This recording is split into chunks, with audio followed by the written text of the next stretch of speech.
fait, je fais partie de cette génération qui, tout enfant, a vu le premier homme marcher sur la Lune. Et donc ce jour-là, j'ai décidé que je serais astronaute. Voilà, ça c'était mon rêve d'enfant. En fait, ce qui sous-tendait tout ça, c'est que, et je l'ai compris bien plus tard, j'avais été émerveillée par la capacité des hommes à partir de rêves et de technologies à faire des choses incroyables. Entreprendre, pour moi, c'est créer. Imaginer des nouvelles choses et faire exister ces choses dans le monde. Ça permet d'une part de donner une forme à des idées abstraites, de canaliser ces idées abstraites dans une activité concrète.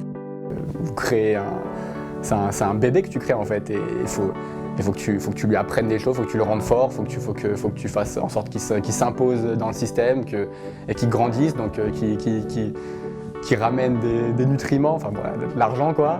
Et il y a aussi un petit côté superstition, un petit côté de foi, un saut vers le vide que je trouve très attirant et, comme je disais, très en adéquation avec l'esprit humain en fait.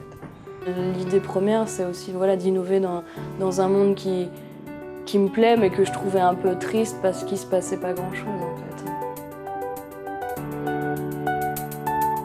Je crois qu'avoir envie de réaliser un rêve, c'est le talent.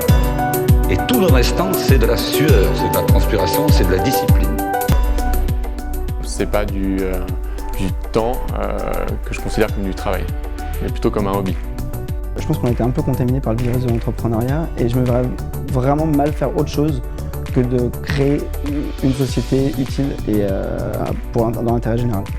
Là, j'ai l'impression d'être épanouie et c'est ça qui m'a le plus étonnée parce que même si j'avais envie de le faire, ça me faisait quand même peur et du coup, je pensais pas en arriver là.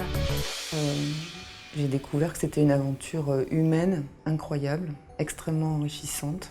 On s'y jette sans vraiment trop savoir si ça va marcher, sans vraiment trop savoir exactement comment ça va se passer. J'avoue que c'est super excitant. Il est urgent de ne pas être prudent, il faut être imprudent. Et vous vous cassez la gueule, et bien vous vous cassez la gueule. Et puis quoi? On n'en meurt pas de se casser la gueule. On ne meurt pas d'humiliation, ça n'existe pas. Un homme normal rêve de foutre le camp.